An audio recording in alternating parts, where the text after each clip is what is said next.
Nous devons étudier complètement cette fonction f de x est égale à 2 ln x moins 3x plus 5, avec x strictement supérieur à 0. Alors, on y va, on va calculer la dérivée déjà dans un premier temps. Donc la dérivée f' de x est égale à 2 fois, alors la dérivée de ln x, c'est 1 sur x, moins 3 fois 1. D'accord? La dérivée de x, ça fait 1. La dérivée d'un chiffre isolé, ici, ou un nombre isolé, c'est 0. On obtient donc une dérivée qui s'exprime simplement par 2 fois 1, c'est-à-dire 2, 2 sur x moins 3. On laisse jamais la dérivée comme ça, toujours la mettre au même dénominateur. Ici j'ai x, ici j'ai 1. Je vais simplement faire fois x, de sorte que j'obtienne, on va le réécrire ici, une dérivée qui est égale à 2 moins 3x sur x. Vous voyez, une dérivée somme toute assez simple. On y va pour la constitution du tableau de signes de la dérivée et des variations.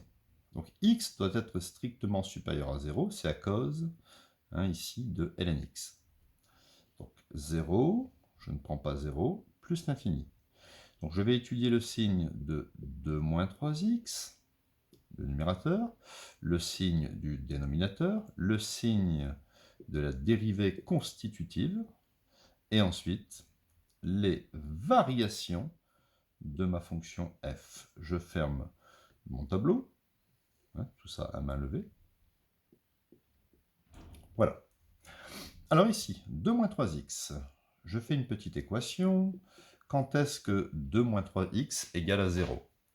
Donc je transpose le 2, ça fait moins 3x est égal à moins 2. Je divise par moins 3, donc ça fait x est égal à moins 2 sur moins 3. Je retire les moins et j'obtiens 2 tiers. Donc on peut dire que 2 moins 3x s'annule en 2 tiers. Ici je place 2 tiers. 2 tiers annule 2 moins 3x, mais 2 tiers annule aussi la dérivée. Si on remplace x par 2 tiers ici, ça va faire 0 sur 2 tiers, ça va faire 0.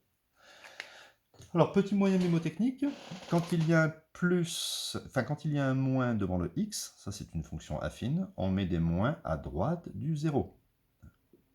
Voilà, x entre 0 et plus l'infini ne s'annule pas, et x est positif.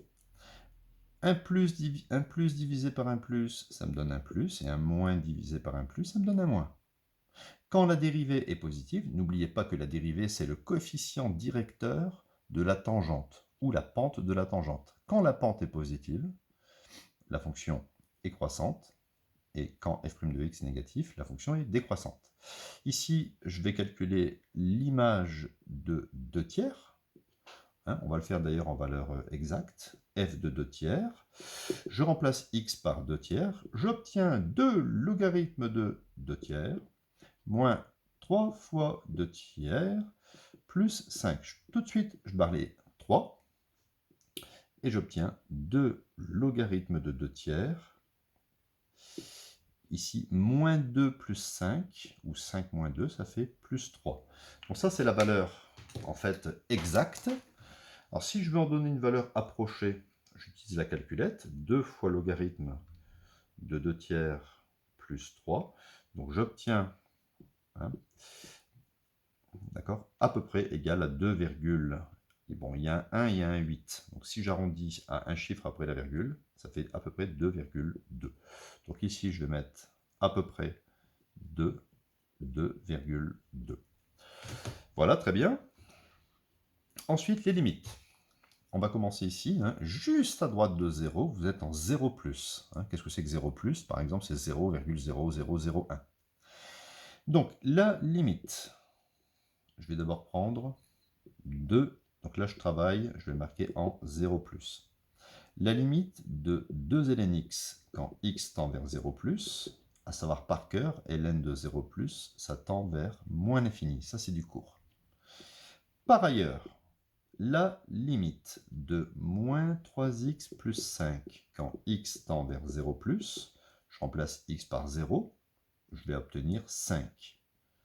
Ok? Donc ça tend vers 0, et tout ça, ça tend vers 5. Donc, je peux éventuellement dire par somme, hein, comme ça le correcteur il a compris que dans ma tête, j'avais fait moins l'infini et que j'avais additionné avec 5. Par somme, il paraît évident que la limite de f de x quand x tend vers 0 plus, ça fait moins l'infini. D'accord? Pourquoi? Dans votre tête, vous avez fait moins l'infini et vous l'avez additionné à 5. C'est pour ça qu'on écrit par somme. Ici, je mets moins l'infini. D'accord? Ça aurait été bizarre que l'on obtienne plus l'infini puisque ça vient déjà du bas. Voilà. Donc ensuite, on fait la limite en plus l'infini. Donc, la limite. Alors ici, il va y avoir un problème parce que ln x en plus l'infini, ça fait plus l'infini. Mais x fait aussi plus l'infini. Comme on a un moins ici, on va obtenir l'infini moins l'infini. Alors la technique, quand x tend vers plus l'infini, je vais factoriser par x. X, facteur de 2 ln x sur x, hein, quand je développe, ça s'élimine, moins 3, x fois moins 3, ça fait bien moins 3x, et plus 5 sur x. On est d'accord? Donc, limite de 5 sur x en plus l'infini. Très simple. 5 sur l'infini, ça fait 0 plus par quotient. Comme ça, le correcteur, il a compris que vous avez compris.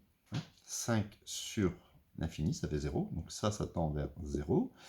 Et par ailleurs, je vais le marquer ici, ça c'est du cours, la limite de ln x sur x quand x tend vers plus l'infini, on pourrait penser que ça fait plus l'infini sur plus l'infini, et que c'est une forme indéterminée, mais en fait c'est un petit plus l'infini. Ln x évolue très très peu.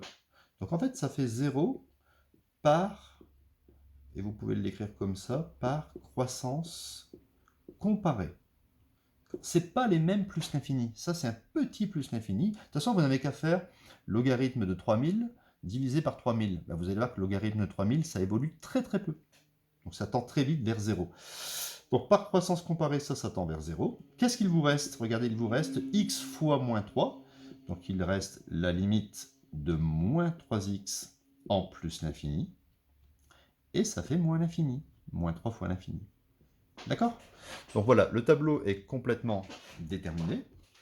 Il me reste à faire un petit graphique approché. Vous voyez, je fais ça, je fais comme ça. Donc, je travaille avec les x positifs. Je vais placer ici 2 tiers sans respecter trop les échelles. Vous voyez, ici je place 2 tiers et 2,2. Je tire une tangente horizontale. Et je n'ai plus qu'à tracer ma courbe. En 0 plus, légèrement à droite de 0, on est ici à moins l'infini. Donc, croissance. Donc là, on obtient un extrémum. Et on redescend pour mourir en moins l'infini. Donc voici les variations de cette fonction simple où on n'a pas utilisé pour faire la dérivée u sur v ni racine de u ni u à la puissance n par exemple. C'était une fonction simple avec l'étude du signe de la dérivée et les variations de la fonction.